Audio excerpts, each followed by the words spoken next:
This is a full-dive RPG game similar to Sword Art Online. After entering the game, the boy finds himself unable to log out. Furthermore, the game NPC, who should be his companion, constantly tries to kill him.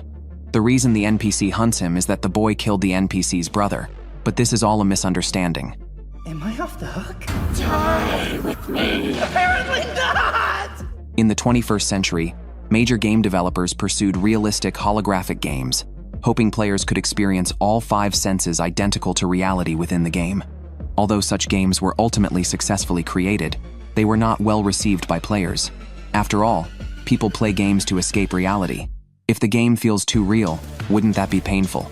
Consequently, these games were quickly phased out by the market. Hiroshi is a Japanese high school student addicted to gaming.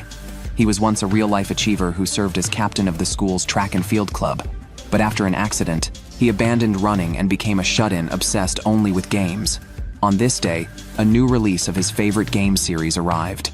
He was heading to the store to buy it when delinquent students stopped him to demand money. Is it really okay to rob someone openly with so many people around in Japan? Nevertheless, Hiroshi didn't want trouble and obediently handed over his money before leaving. Now he lacked sufficient funds to purchase the game.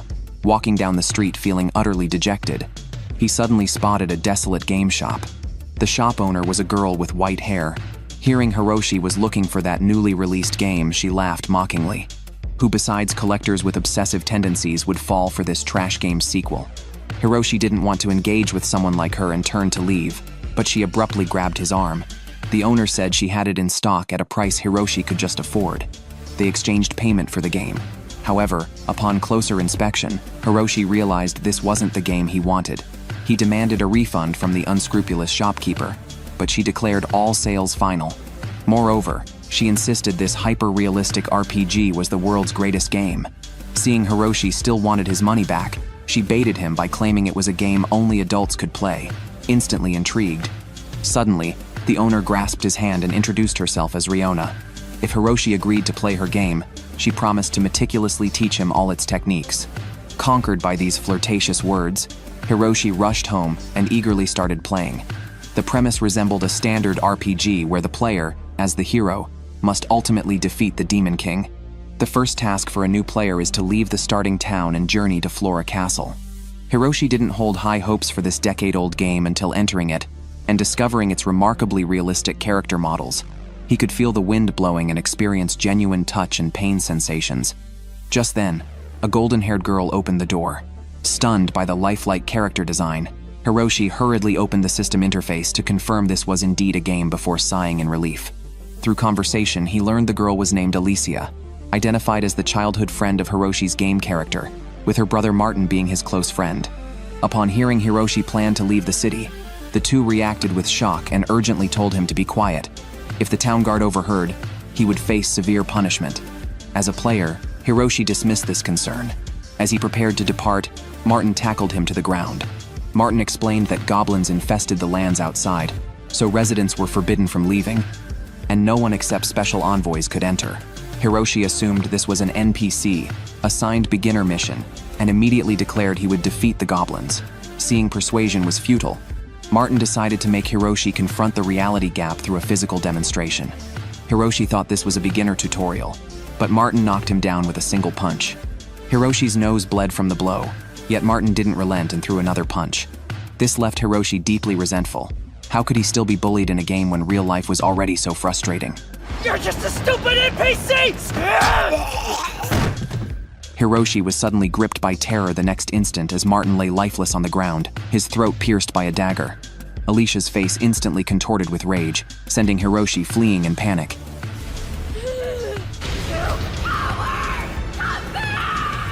The chase between them lasted an unknown length of time. Only when Alicia was out of sight did Hiroshi stop, gasping for breath. He reminded himself this was just a game and he could simply restart.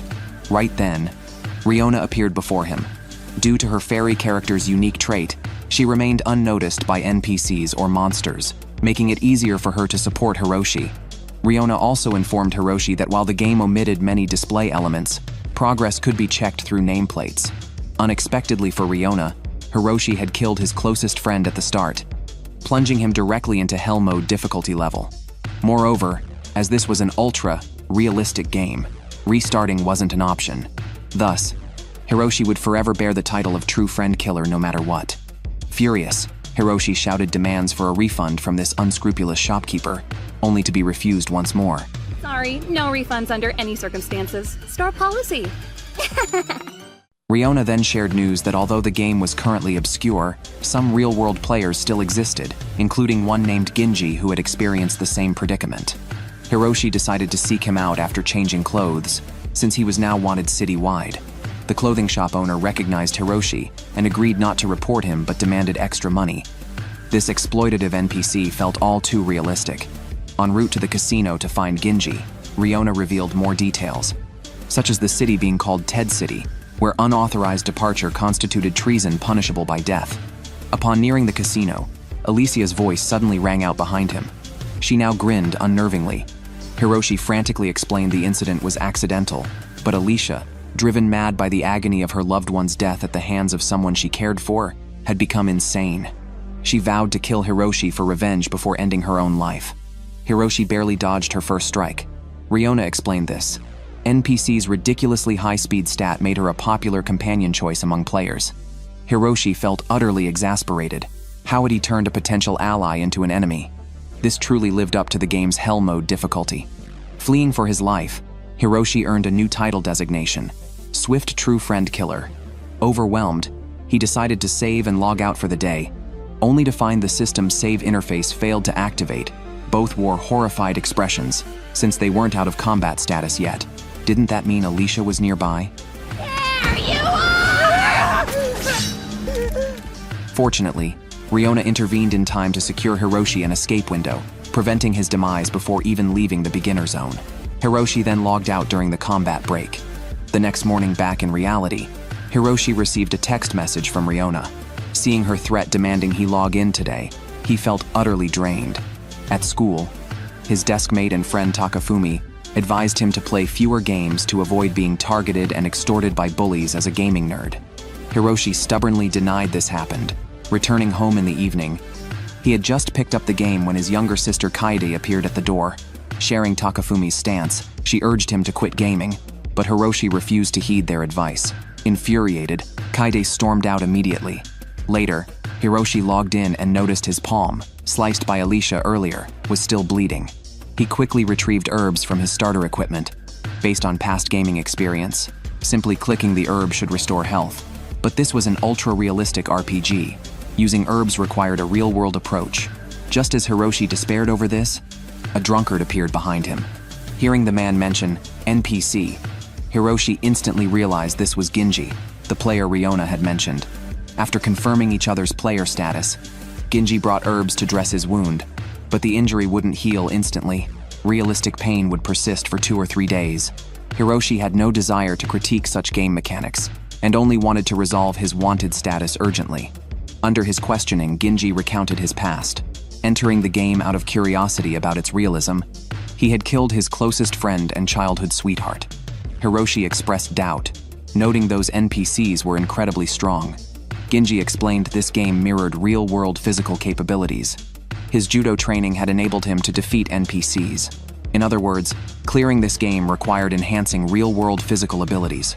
Though the difficulty was insane, it wasn't impossible. Someone named Kamui Soichiro had once cleared it, earning the permanent Invincible Adventurer achievement.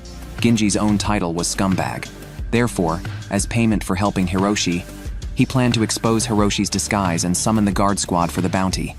There he is! Grab him! No, you don't! Confirming Ginji's nature with a look, Hiroshi thought, this guy really is scum. Before the guard squad hauled him away, Ginji gravely warned Hiroshi never to admit to murder, or he'd be sentenced to 13 years like Ginji, only released recently after being imprisoned all this time. The guards then led Hiroshi through the streets, where furious citizens immediately attacked en masse. Hiroshi stood helplessly, passively enduring everything. Okay, stone time's over! Quit it! Bang! Once the citizens finally stopped, Hiroshi grew increasingly convinced this was a crappy game. Then he suddenly recalled his in-game identity and coldly declared to the guards that he was the hero destined to save the world. Not you two. Huh? Do I look stupid? Internally, Hiroshi was devastated. This awful game, in pursuit of realism, had even removed the beginner protection period. At that moment, Hiroshi looked up and saw Alicia standing on a rooftop, glaring down at him with a sinister expression. He immediately begged the guards to take him to a cell, specifically requesting the most secure one. As he wished, they placed him in the sturdiest cell in the city. Seeing no escape, Hiroshi attempted to log out, but the system indicated the game was active, and he could neither save nor log out. After waiting an hour, he still couldn't return to the real world. Then Hiroshi felt an urge to relieve himself. As he started to undo his pants, a green specter suddenly materialized behind him. Upon closer inspection, the ghost was Martin. For unknown reasons, Martin remained obsessively fixated on a past vow, demanding Hiroshi repeat it. But Hiroshi had no idea about any vow. He'd only been in the game for 2 days and couldn't know past interactions with NPCs. Seeing Hiroshi's ignorance, Martin grew even angrier, vowing to haunt him relentlessly until he remembered. I shall call this endeavor Martin time. How about we not? After being spat upon with a face full of blood, Hiroshi completely snapped, gripping the bars and screaming for help. Just then, a girl with red twin tails appeared. Not only did she unlock Hiroshi's cell, but she introduced herself as Mizurisa. She then led Hiroshi to a red room at the end of the corridor. Relax. You, my friend, are about to have the time of your life. The game system then notified that stimulating content would follow. Hiroshi instantly flushed with erasing here. Was this the adult-only activity time Riona had mentioned? Excited, he hastily clicked the confirmation button. Next, following Mizurisa's instructions, he obediently lay down on the bed with his eyes closed, his mind filled with erotic fantasies. Yet upon opening his eyes, he found himself bound to the bed. Hiroshi guessed this was BDSM play. Observing Mizurisa's attire and her self-proclaimed title as a heretic inquisitor, he grew increasingly certain. He asked Mizurisa what tools she'd use for interrogation, candles or a small whip. Then he saw her produce a machete to chop off his limbs. Hell no! Riona arrived belatedly, explaining she'd been engrossed in television and missed logging in on time. Before Hiroshi could vent his anger, Mizurisa's machete was already aimed at his privates. Suppressing his fury, he begged Riona to save him. Unexpectedly, the unreliable Riona became a cheering section instead, stating only by enduring the heresy inquisition could he be acquitted. Hiroshi protested this was practically sentencing him to death. Horrifyingly, Hiroshi involuntarily wet his pants, lying on the bed plank in utter despair. Glorious! Stupendous! What a gratifying accident! Such luck getting to amputate a thoroughly piss-soaked leg. I love this job! He then saw guards open the interrogation room door and announce the suspension of further proceedings. Simultaneously, Hiroshi's status tag updated. The bedwetting true friend killer. Riona exclaimed it was spectacular. Once freed from restraints, Hiroshi immediately pulled up the save interface. This is not fun! It's complete and utter garbage! The in-game ordeal reignited an unpleasant memory for Hiroshi. During junior high, he had been the track team's ace, earning him a spot as a regional championship contender upon entering high school. The event drew significant industry attention, with strong performance potentially securing contracts from major companies. Hiroshi felt exhilarated. Spotting his longtime rival Tatsuya in the distance, he decided to visit the restroom to calm down. En route, he encountered Mike, an Olympic track and field silver medalist. Hearing Mike's praise, Hiroshi's pride swelled. He resolved to deliver an outstanding performance that would astonish everyone present. Unexpectedly, he tripped mid-race. Not only did he lose first place, but he also publicly wet his pants, becoming a laughingstock. His sister Kaide, concerned for his emotional state, rushed to console him. However, blinded by anger, Hiroshi lashed out at her. Mike witnessed this scene, causing his impression of Hiroshi to plummet. Emerging from this bitter recollection, Hiroshi rose from bed for breakfast. Discussing the game, he declared he no longer wanted to play and intended to sell his copy. This further infuriated Kaide, as Hiroshi habitually retreated from setbacks. Hiroshi couldn't comprehend her reaction. She had previously urged him to quit gaming, yet now discouraged him from giving up. This sparked a fierce argument at home, and the siblings parted ways bitterly. Following school that evening, Riona phoned Hiroshi inviting him to the store for a surprise. Coincidentally, Hiroshi planned to visit the game shop too, though to sell his game. Riona assumed he was joking but realized he was serious. Faced with Hiroshi's accusations, she showed no guilt and laughed loudly instead. After all, a title like The Bedwetting True Friend Killer was unheard of. Seeing this, Hiroshi angrily turned to leave, intending to sell elsewhere. Riona stopped him and mentioned a man named Kamui Soichiro, not only the youngest city councilman in history, but also the sole player to clear this game. Hearing he'd written a guide, Riona promptly found it for Hiroshi. Though few could endure reading it, Hiroshi wondered if the guide was overly complex. Hey, Trash. Trash players who need a guide to win should just die. You know what? Die. It turned out people abandoned it because it was infuriating. Hiroshi persevered and continued, only to find the next section even more aggravating, nearly pushing him to breakdown. Fortunately, the guide mentioned an option involving being stalked by a childhood friend. Hiroshi urgently checked it. Soichiro explained that a deranged childhood friend would have all stats multiplied over tenfold, making combat impossible without fighting experience, thus requiring non-combat solutions. Hiroshi remained clueless. He then read another guide section about resolving the vengeful friend's spirit. Dead guy got your panties in a wad, sweetheart? What? You're too good for a ghost? Get your head out of your ass. That was about as helpful as a brain tumor! Despite Soichiro's provoking tone, it offered useful intel, like where to buy items and obtain starting weapons. Suddenly, Riona leaned close to Hiroshi, declaring she wanted to marry whoever cleared the game. This flirtatious provocation, coupled with her pitiful gaze, made Hiroshi get carried away. He proclaimed this wasn't a crappy game, but a masterpiece. Returning home, he immediately logged in. Just as guards were about to take Hiroshi away, Mizurisa called out to him. So I can bury my face in them and relive the agony of my glorious little bedwetter? You stop calling me that! During his incarceration, the guard unit reinvestigated Martin's death. After confirming it as accidental, they acquitted Hiroshi. Before his departure, Captain Tesla warned him to be wary of Alicia, who was determined to kill him to avenge Martin. Hiroshi felt exasperated, yet being acquitted remained a significant relief. After leaving prison, Hiroshi decided to retrieve his weapons from home first. Unexpectedly, civilians mobbed him en route. Riona explained that even though he was acquitted, the public would still deem him Martin's murderer, as this was a reality-pursuing game. Hiroshi couldn't suppress his rant, calling it a crappy game. Who'd want such garbage realism?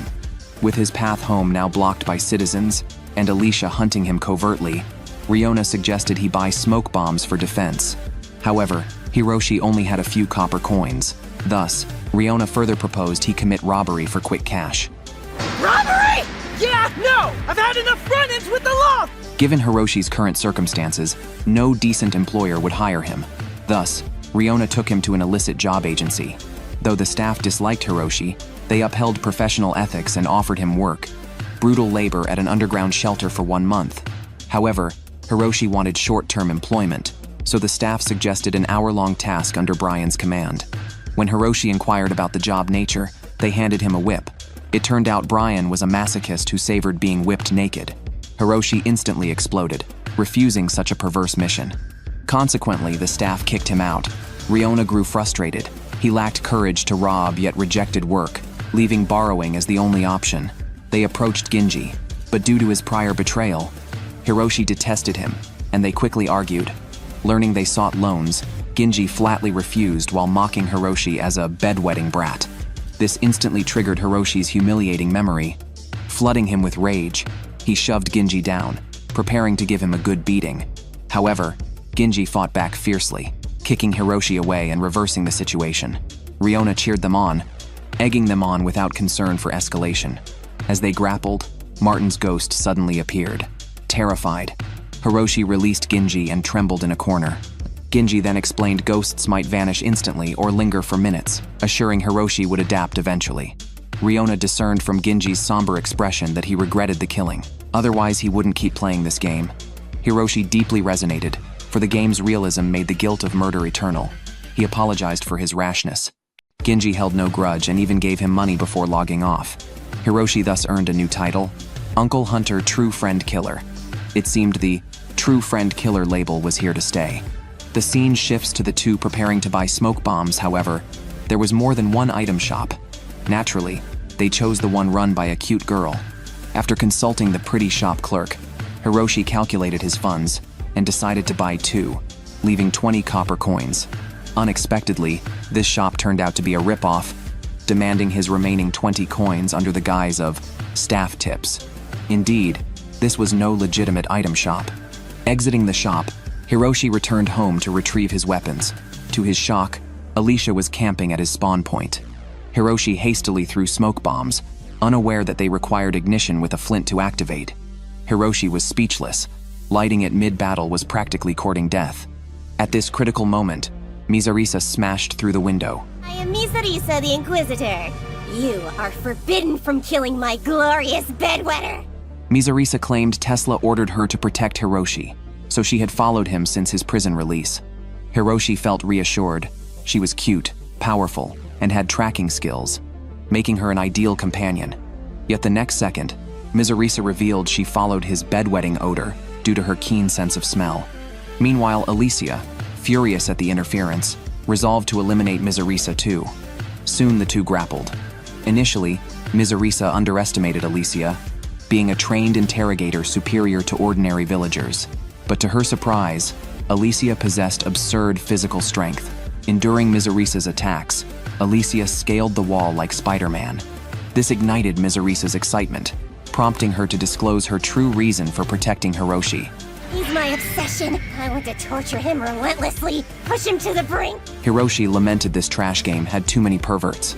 The two clashed again. This time, Alicia seized an opening and kicked Mizarisa's abdomen, knocking her unconscious instantly. Oh, would you look at that? There's no one to defend you! At the critical moment, Hiroshi recalled Soichiro mentioning in the guide a way to win without fighting, by considering solutions from the opponent's perspective. After pondering, Hiroshi suddenly had an epiphany. He screamed and grabbed Alicia's chest. This earned him Alicia's look of contempt, as if viewing an idiot. Then Hiroshi was kicked to the ground. He tried to get up and flee, but Martin suddenly appeared, pinning his shoulders and rendering him immobile. As Alicia's dagger was about to strike him, Hiroshi had a sudden flash of insight. I love you! Under his relentless confessions, Alicia's resolve to kill wavered. Yet her resentment toward Hiroshi remained undiminished. She couldn't understand why. After growing up together since childhood, Hiroshi chose to flee instead of saving her brother after killing him. Alicia left the room in tears, leaving Hiroshi standing there with complex emotions.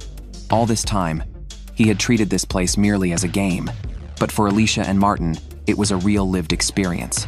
Overwhelmed with guilt, Hiroshi went to the tree Martin had once mentioned. The moment he saw the other's spirit, Hiroshi silently made a resolution.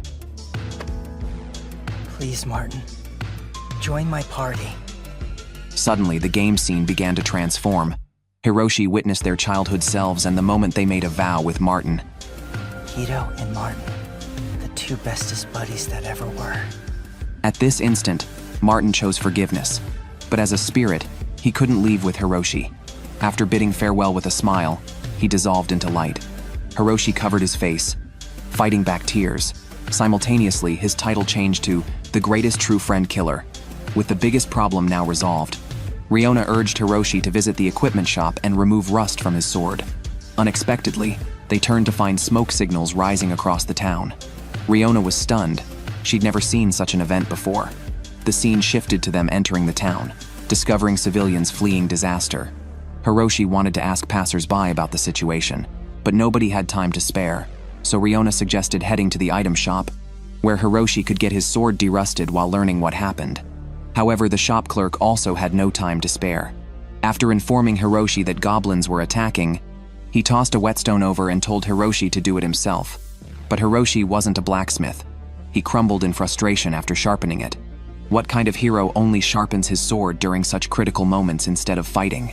Seeing Hiroshi prepare to fight monsters with a worn-out sword, Riona panicked and stopped him. If you die in this game, something extremely serious will happen. Hiroshi instantly grew anxious. Could dying in the game mean death in real life too? Blam. It self-destructs and kills your console. For Hiroshi, who was still a student, this outcome was indeed extremely grave. After all, a full-dive gaming rig was far too expensive.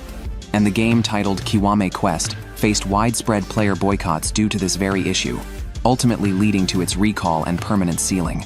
Riona advised Hiroshi to log out of the game for today, review walkthroughs before continuing. Unexpectedly, Hiroshi became intensely curious, insisting on seeing a goblin before leaving. Spotting a lone little girl in the street, Hiroshi rushed to rescue her, only to be pulled back by Riona.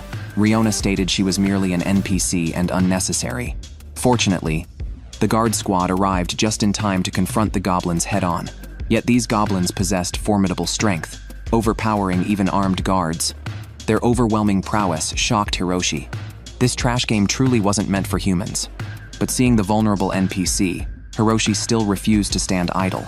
He asked Riona if any player had ever successfully slain a goblin before, receiving confirmation. Riona added that the East Asian Fist King once mentioned goblins were the toughest opponents he'd ever faced. Upon hearing this, Hiroshi decided to change tactics. Riona would distract the goblin while he seized the chance to save the girl. But to Hiroshi's shock, there was more than one goblin. Trapped between them, despair flooded his heart. Yet seeing the child who resembled his sister, he steeled his resolve anew.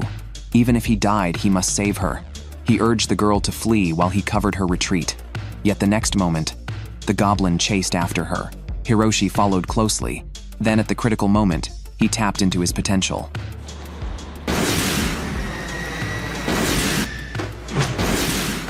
At that very moment, Tesla arrived. As the strongest NPC in town, he instantly killed the goblin with a single sword strike. Afterward, the guard squad arrived to escort the little girl home. Hiroshi earned a new title from this incident: the Little Girl, Loving True Friend Killer. Indeed, this game was truly absurd. Then Tesla invited Hiroshi to join the guard squad in protecting the town. Thinking his own strength was too weak and he might as well latch onto a powerful ally, Hiroshi accepted the invitation, saved, and logged out. The next day at school, he told his good friend Takafumi about the events in the game. Takafumi noticed the change in him and pointed out he was now deeply engrossed in the game. Though Hiroshi didn't want to admit it, he was indeed somewhat addicted. Returning home, he began researching walkthroughs for the current events. But never could he have expected that the survival rate for the option to join the guard squad and fight alongside Tesla was a mere 0.1%. Hiroshi was so terrified he dropped the pudding in his hand. This was no different from suicide. The next instant, Soichiro shifted the topic. If one possessed the title, the greatest true friend killer, clearing it wasn't impossible. Soichiro explained the key to survival in the event lay in the second wave of attacks 5 days later, though some players' mental state might deteriorate during this period. Overcoming this difficulty was essential to prevent the gaming rig from being damaged.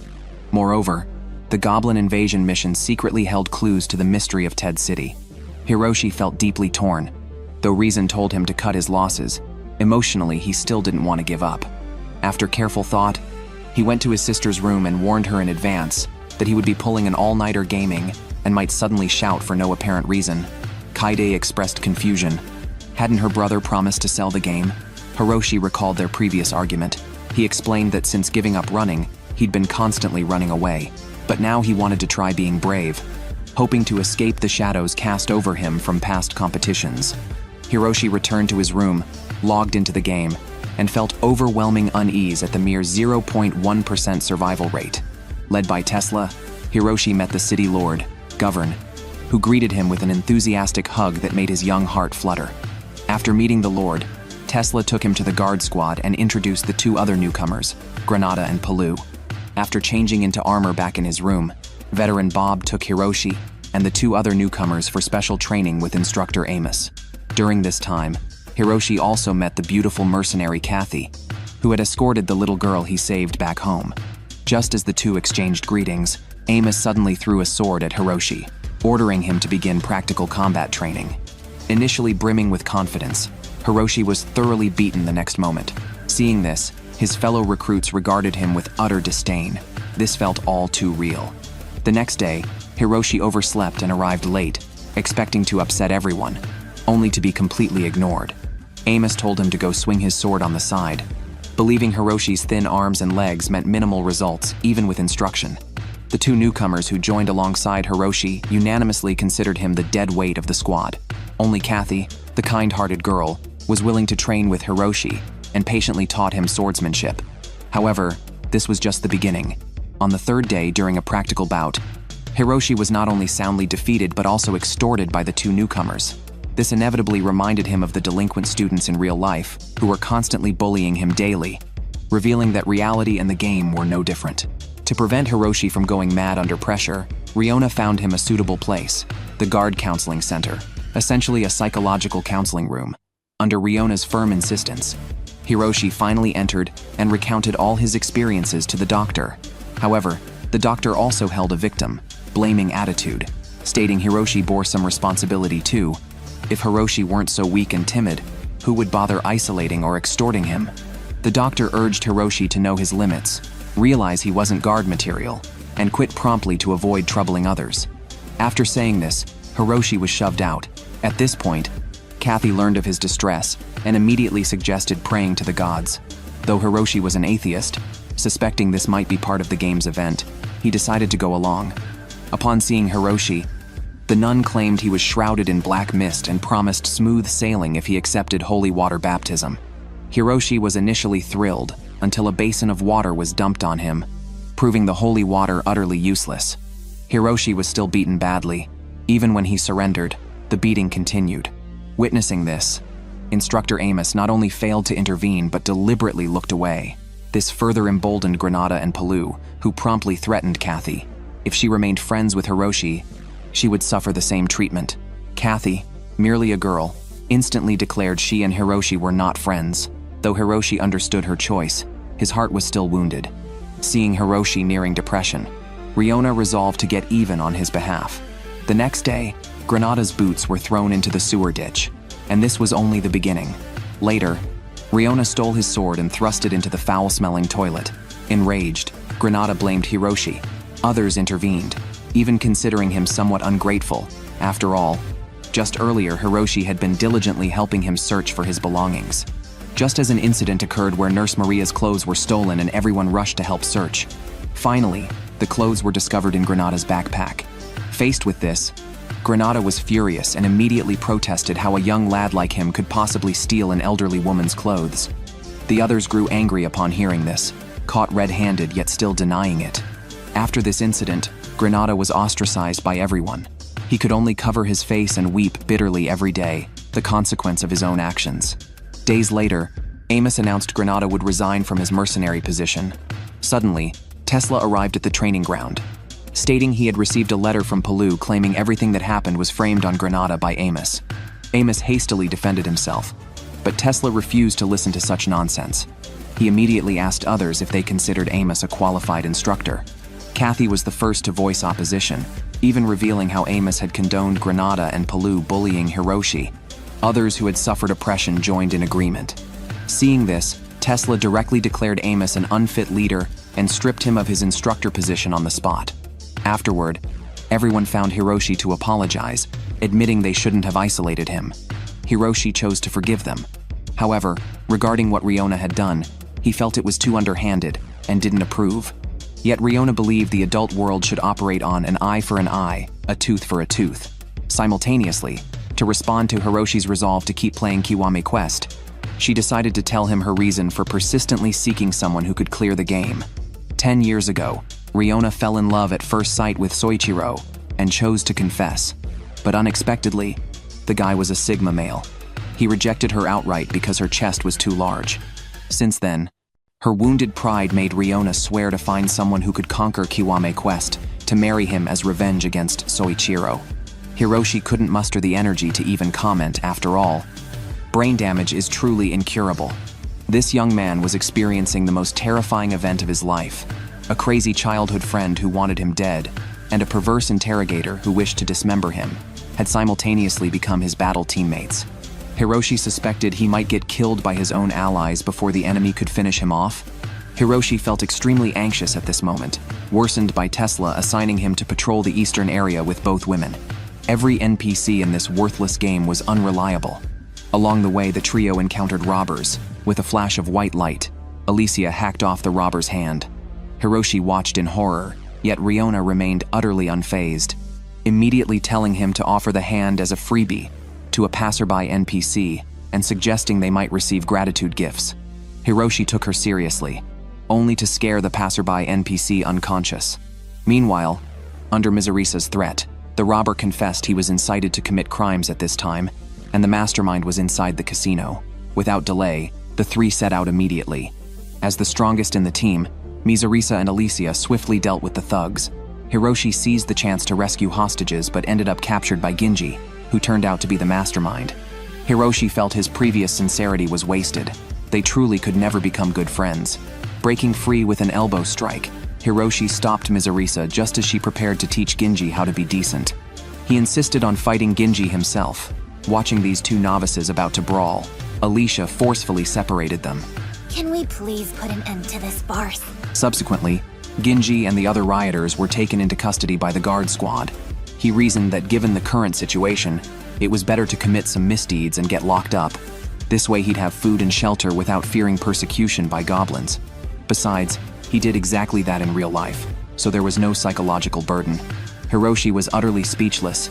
This guy truly was the lowest of scum. Just then, an alarm sounded in the city as the goblin army attacked again. Hiroshi, stricken with nervous stomach pain, rushed to crouch in a restroom. Unexpectedly, right after he relieved himself, he looked up to find a goblin on the roof. Apparently, goblins knew humans were most vulnerable while using the toilet. Hiroshi screamed for help, but Riona paid no heed. Fortunately, Mizurisa, the stalker, had followed Hiroshi to the restroom and secretly lopped off the goblin's head from behind. However, her rescue motives were impure.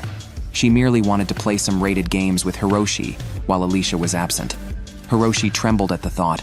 She was a sadist who just wanted to torment him. That Brian guy from earlier should be paired with Mizurisa instead. Just then, Alicia arrived.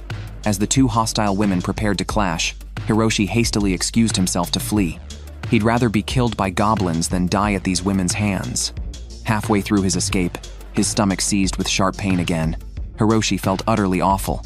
Was he doomed to fail yet again due to nerves? Hearing this, Riona pressed him and learned about his pants. Wedding incident during the competition. She burst into laughter, saying if Soichiro were here, he'd surely tell Hiroshi not to mind such trivial matters. Even if he soiled himself, he should keep running. After all this nonsense, Hiroshi suddenly realized his stomachache had vanished, and his title had changed to the Pants-Soiling Friend Slayer. Meanwhile, Tesla was leading the guard squad to resist the goblins, with Mizurisa and Alicia among them. However, their killing methods grew increasingly grotesque. One might mistake them for serial killers who had infiltrated.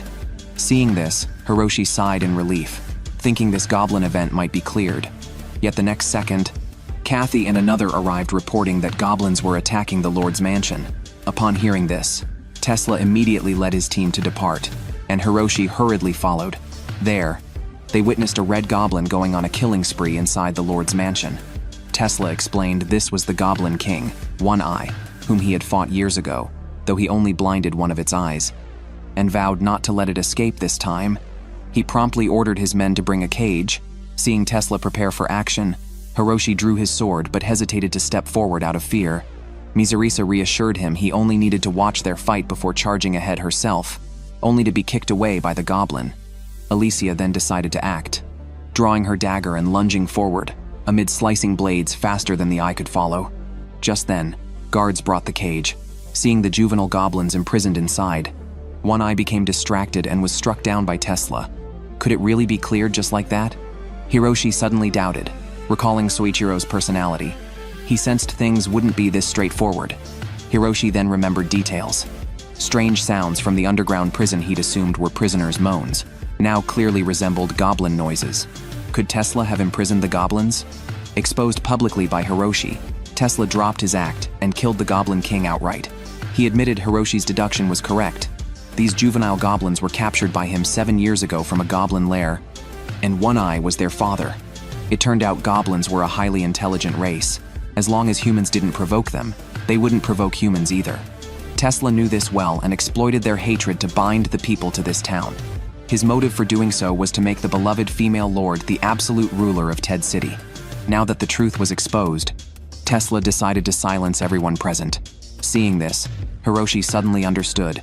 The 0.1% survival rate for the goblin event mentioned by Soichiro hinged on defeating Tesla. But Tesla was Ted City's strongest NPC. Did Hiroshi truly have the ability to defeat him? Moreover, Tesla hadn't used his full strength in the earlier fight and still possessed an even stronger ultimate move. Hearing this, Hiroshi panicked. His game console was about to be permanently damaged. Yet the anticipated pain never came. as Alicia intercepted the attack on his behalf. She told Hiroshi that Martin had said in a dream his death was accidental and unrelated to Hiroshi, which was why Alicia chose to forgive him. She vowed to protect Hiroshi well while carrying on her brother's will, but now she wished for Hiroshi to live on in their place. Witnessing Alicia die in his arms, Hiroshi was overwhelmed with grief. Though this was a game, Kiwami Quest's hyper-realistic setting meant deceased NPCs wouldn't revive. Tesla mocked Hiroshi, stating even Alicia's sacrifice couldn't alter his inevitable death, then launched his assault. Unexpectedly, Hiroshi dodged the attack. Tesla dismissed it as luck and swung his sword again, only for Hiroshi to evade once more. Tesla couldn't believe it. How could a novice evade his killing technique? Hiroshi himself was startled by this. While researching game tips earlier, Soichiro had taught him a trick. Harboring indomitable will could exponentially boost one's abilities. This applied not just in-game, but equally in real life.